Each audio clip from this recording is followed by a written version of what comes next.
Crucible League is drawing to a close, so today I want to send it off with a bang, talking about several S-tier builds, either that I played or I saw other people play. Some of these builds are classics, things that you've seen before and you'll probably see again, whereas others are completely unique to Crucible League. They've never existed before, and as far as we know, they're not going to exist afterwards, because Crucible isn't going core. Though there is always hope because GGG said they're going to carry some elements forward in the future.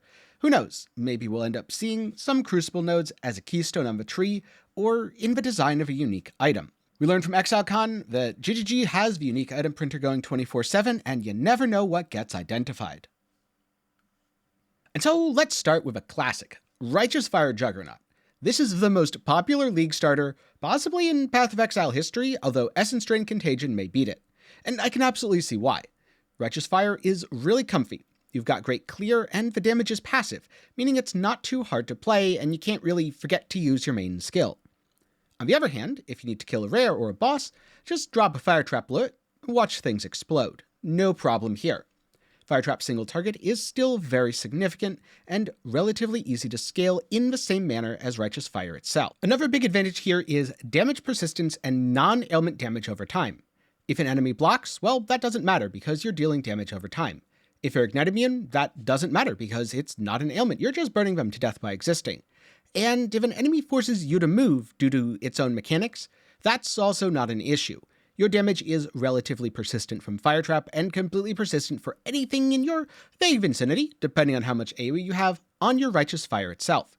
These are all huge advantages, not only in terms of what a build can take down, but also in terms of how good it feels to play. Plus, the more spell damage from Righteous Fire being active, yep, that scales your Fire Trap too.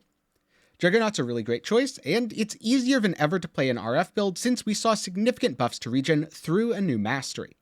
But if you want to go even faster, well, add in both Frostblink and Shield Charge, then make things explode with an Oriath's End. Before you know it, you've got a build that's pretty darn speedy. It's maybe not the single fastest thing, but it's about as fast as you can get while still being able to easily control your character. And maybe you need some defenses. Well, don't worry, you could always grab a Brass Dome, or possibly a Fourth Vow with Divine Flesh. I really went back and forth on which one of these I liked. Early on when I was mapping a lot, I was leaning towards Brass Dome, but as I started doing more bosses and Uber bosses, Fourth Vow absolutely ended up taking the cake, especially with Divine Flesh. Who knew that taking a bunch of Fizz and Elemental damage is chaos, and then giving yourself a billion armor and applying that to chaos is a great way to not take any damage ever. But even if you do take some damage, don't worry, you'll get that health back in no time due to the massive levels of recovery from the Juggernaut Ascendancy. And if you want to take all of these defenses to the next level in 322, assuming nothing gets nerfed into the ground, then maybe borrow some max res from Chief. With that, you should be able to do 90-90-80, or if you're really ballsy, maybe 90-90-90. So put all this together, and I can absolutely see why people like RF Jugg. You don't even really have to min-max it that far. It's the sort of League starter that's great at the beginning. Works really well in the mid-game, and can be taken all the way if you want to, but absolutely doesn't have to be. You could use your RF Jugg early on to farm up for another build later, or maybe just respec the character. And yes, if you're wondering, can I still play RF Inquisitor? That's also not quite as good as it was before, but still really, really good, and getting some interesting options to borrow from the Guardian. This means RF Jugg, while a little bit complicated to build, is really easy to play, tanky, and relatively fast. If you want something that clears maps well, this is a great choice, but if you need to kill Uber bosses, it can do it. It's going to take a little work. It's absolutely not the best. You can either go the super tanky route that I did, or you can grab Aspect of Carnage, give up a little bit of defense, and gain significantly more damage. I've seen RF Jugg builds end up pushing 20, 30, or even 40 million DPS, approaching the dot cap, and just absolutely annihilating Uber bosses. Now, unfortunately, it wasn't the best build to take advantage of really cool Crucible trees. You got Elemental Overload, Fire Damage over Time Multiplier, and that was about it. Though the upside of this is when those Crucible trees go away, you're not really losing anything either, making this a potentially good choice, if nothing changes, for 322. But as always, I strongly advise that you wait for patch notes before making any final decisions. But it is the build that I used to League start. I documented my journey, kind of listing the progress I had on day 3, going a little bit further with what I considered to be a finished build, and then the uber boss viable min-maxed version. I also spent quite a bit of time talking about itemization, and even spending a bit getting into what sort of gear you'd craft on an RF Jugg and how to go about it. Really, all you need is some fire res and armor to get started, so this is a pretty darn good build if you're playing in SSF. And if you want to know more, then either follow along with my entire RF Jugg journey, I'll have a series of videos below, or you can read my guide over at MaxrollGG, that will always be linked down below as well. But what if you do want a build that's exclusive to Crucible League? Well, maybe you've already played Explodems or Explody Totems, maybe you're going to play it right now, because this build broke the game. Essentially, it used a Crucible node that said, your totems go boom when they expire for massive damage. Or technically it's when they die, but if a totem expires, say because you're throwing a bunch of traps that create a bunch of totems that exceed your totem limit, well, all of a sudden, those totems can't exist, they expire, which counts as killing them, thus they explode for base fizz, and base fizz can poison. Not only that, but there was a really neat Crucible node which gave you extra totems at the cost of totem placement speed. And guess what you don't need if your totems are being summoned by traps? That's right, placement speed. So players combined these mechanics to fill the screen with Explody Totems that poisoned everything that then proliferated. And because this did all the damage, you can go Pathfinder and grab all the defenses. Which means this was great in solo self-found, great in hardcore, and also one of the best builds in Ruthless, because once you got your Crucible tree, that's really all you needed for the build to function. Plus, totems like Rejuvenation and Devouring had a lot of health, so they were relatively easy to scale. Now, that said, it is a semi-clunky playstyle. It's not the worst, but you're definitely going to have to be a trap enjoyer. And Crucible isn't going core, so as far as we know, Explody Totems is going to go away in just a little over a week from when this video comes out. But GGG said that while Crucible isn't sticking around, some elements may, so it could be that we'll see an Explody Totem weapon at some point in the future. This isn't a build I played, just because it doesn't really appeal to me. I like builds that are super smooth, and while this wasn't bad, again, not in the grand scheme of things, it was just a little bit too clunky for me. And also, it got solved really quickly, and part of the thing that really attracts me to playing builds is those builds that are mechanically complex. The synergies behind Explody Totem are absolutely awesome.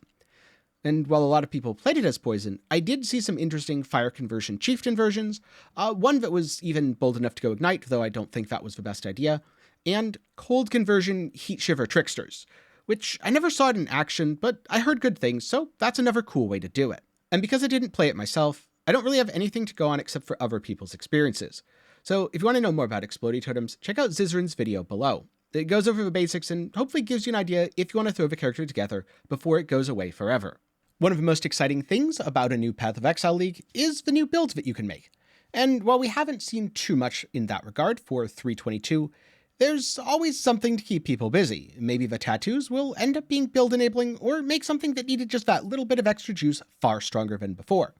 But it's in times like Heist or Crucible, where there's just a ton of new stuff that's skill specific and build enabling or build empowering, that there's often the widest variety of things to experiment with. So I'm sure there's quite a few cool creations from this league that we're all going to look back on fondly.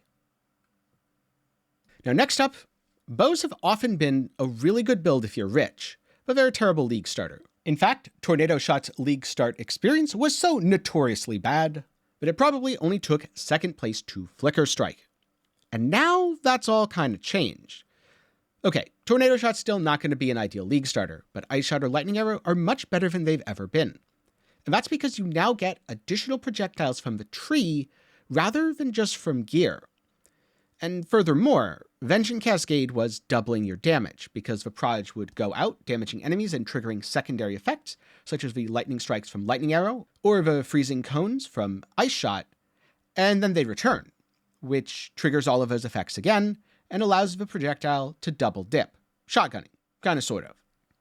Now, we don't know the state of Vengeance Cascade in 3.22, so I'm definitely not going to guarantee that this, or any of these other builds, are going to stick around. We do know projectile return support is coming soon.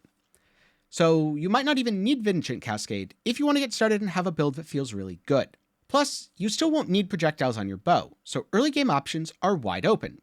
Throw a few essences at something or craft a bow frog, and that's at least enough to get started. The Vol skills, like Vol Ice Shot, also helped with single target. Don't worry, this is still a bow build. If you get a Headhunter and mirror tier items, the damage is still absolutely insane at endgame. But it's also still a bow build, which is to say that bossing isn't going to be the best. If you want a dedicated bosser, bow builds are still not the choice for you. But if you just want to have fun and get through some maps, it's going to be much, much easier to play a bow build now, especially at League start, than it ever was before. And while bow builds certainly aren't the tankiest, defenses like spell suppression also make it way easier to get it to a comfortable point. So as long as you have the ability to dodge big things, keep your distance from enemies, you'll be alright. Now, if you want to know more, Crouching Tuna played Lightning Arrow, and then he wrote a guide over on Maxroll. This is more endgame focus. You'll need a little bit of gear to get it going, but once it does, it feels really good. On the other hand, maybe you're looking to do a little bit of League start practice on bows, and on that note, if you are considering bows for your League start in 322 and looking to practice something, I strongly recommend doing a couple of practice runs. While bows are much easier to League start than they've been in the past, number one, we don't know what's changing, and number two, it still takes a little bit to get the hang of your mechanics.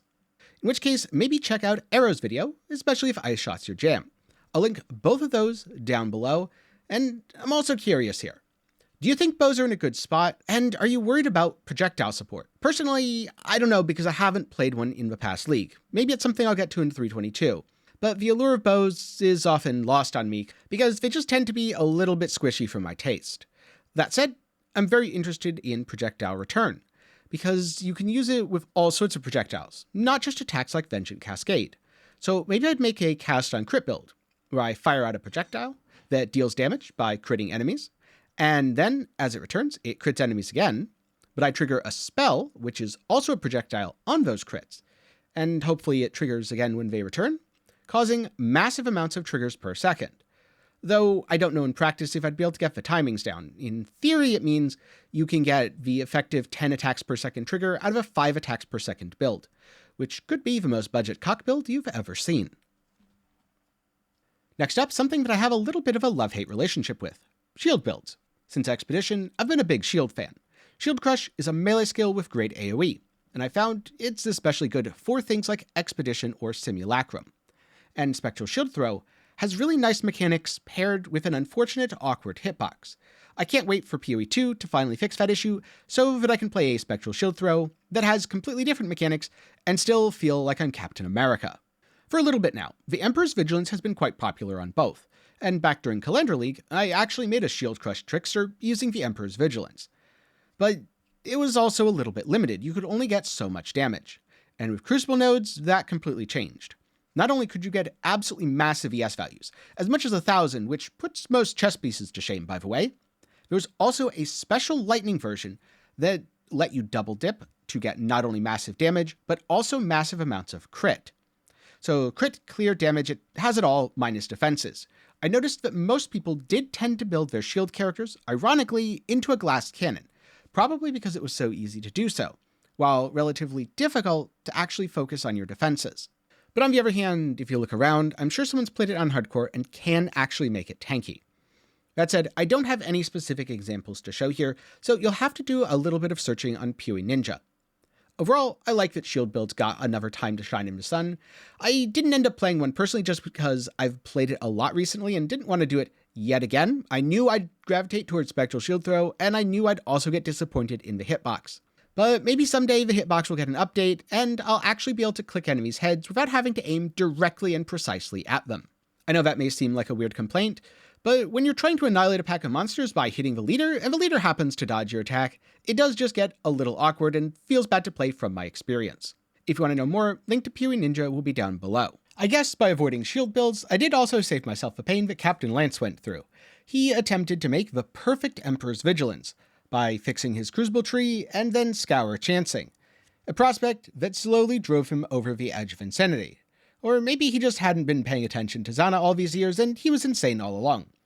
Either way, it was a good lesson in why you absolutely shouldn't scour chance things. Much better to save your hands and your sanity and pay the cost up front to just buy the item. And then last, but certainly not least, Poison Spark Pathfinder. Because in 321, they nerfed Spark, and it's still incredible. Not only do you still have tons of damage from poison stacking up, but personally I didn't really notice the change to projectile speed, or the fact that I wasn't wearing Nimbus and didn't get to double up. I can only imagine just how game-breaking it felt in the previous league. One really interesting thing about damage over time in Path of Exile is it's capped. You can only do so much, and if you go over that amount, your damage isn't actually increasing, which means very often nerfs to dot builds, especially dot builds that hit that damage cap very easily before, aren't nerfs that a player will ever actually notice. Sure, it might take you a little longer to reach for cap, unless your damage happens to be front-loaded, the way, say, Explosive Arrow Ignite is, but ultimately you get there, and once you're there, enemies will die just as quickly as before, which I feel is kind of what happened with Poison Spark Pathfinder. Or maybe it's just that the nerfs to Spark itself got more than made up for by the buffs to Pathfinder, because new Pathfinder is one of the best feels-good ascendancies in Path of Exile. If you've ever owned a Mageblood, or even just worn a Friends, playing Pathfinder feels like that, except you don't need a Mageblood, and you can also do all of the fun Magebloody things, like empowering your flasks and using them to cap your resistances. You can also do stuff like have a Progenesis, and make sure it has 100% uptime, because that's a great way to prevent things from one-shotting you. Furthermore, the Immortal Pathfinder setup is called that for a reason. There were times on my Poison Spark Pathfinder when I could just take my hands off my keyboard and I would have been totally fine. I'd get hit, take some damage, Blood Notch would recover, Recoup would go, Progenesis would mitigate, and overall I'd laugh in the face of enemies. I also integrated a few explosion effects since Azeneths are absolutely best in slot if you're going to be mapping on the build. Now, did I really need it on top of Poison Prolif? No, but there's a lot of things that I did on this build, not because I needed to, but because it was awesome. Now, another route that I didn't go down was a Mahuxolotls variant. I saw Dan do something quite similar with Forbidden Rite in Hardcore. Not only was he able to tank his own Forbidden Rite damage without any issue, but he was pretty much immortal when fighting the Uber Elder encounter. That's a relatively high budget build, but it was super tanky and the defenses were truly impressive. On the other hand, mine's also a high budget build, but it crushed Uber bosses with ease, had fast mapping, and felt great to play. Sometimes you just sit there and watch the sparks flood the screen. As they bounce around, they get to pierce through enemies. Every time it pierces, it flies for a little bit of distance, resets, pierces again, flies a little bit of distance, resets. This way you can get multiple hits on the same single target. Therefore, not only stacking up your Wither super fast, but stacking up your poison as well. Having permanent flask uptime also meant that I could really abuse Fizz Taken As. I mean, who needs armor when you just don't take physical damage? This was also a way to get bleed resistance into the build via Cloak of Flame, and it's been one of my favorites for quite a while. Not only does it give vastly more resistance than the Lightning Coil, but you also get a little bit of bleed protection, which feels really good. So if you're sitting on a bunch of currency and want to play something that feels amazing, maybe some bossings in your plans, out of all the builds I've recommended here, it's hard to pick a favorite. So I'm not going to. I'm going to leave that to you. Out of all 5 builds I just listed, which one's your favorite? Or maybe you haven't played any of them and you have a different favorite. Be sure to put that down below. But as we look ahead to Trial of the Ancestors League, I'd also like to call out Hexblast and Crit Impending Doom. These builds thrived during Forbidden Sanctum due to the Sandstorm Visage, a drop from Lycia, the Sanctum's final boss. And that went away with Sanctum. But now, she's back, which means you'll be able to use Sandstorm Visage to get a massive amount of crit on your Hexblast, Impending Doom, or pretty much anything else you want. This leads to some pretty interesting build-making choices, and I kind of wonder if we're going to see a return of Hexblast Miners. So keep an eye out for that in the near future. Maybe if there's a lot of interest, I'll even do a theory craft. But now, with all of that said, maybe you're looking for something else to watch. Well, I have videos on my Poison Spark Pathfinder and Righteous Fire Juggernaut. Or you could look back at my top 5 builds from Forbidden Sanctum 320. A few of them might even look pretty familiar. Or if you're not in the mood for another build, but you want to catch up on the recent ExileCon events, I have a video breaking down what we found out about Path of Exile 2, and I've also gone into some detail about Trials of the Ancestor League. There's some especially interesting things in regards to skill tattoos that should lead to some really interesting min-max. After all, just how little of an attribute do you need? In some cases, it means you pick up more on jewelry. In other cases, you use Supreme Ostentation. Or of course, if you're watching this later, you can always go with a video that's recommended on screen right now. Before I go, a special thanks to my patrons for the continued support, which allows me to make fun videos like this one that don't necessarily please the YouTube algorithm. Link to support is down below. I also wanted to give a quick shout out to Arrow, and thanks for letting me use some of his Ice Shot League starter footage in this video. I'll be linking all of his stuff down below. And with that said, thanks for watching, congratulations on reaching the end of a video, hope you learned something, and I'll see you again sometime soon.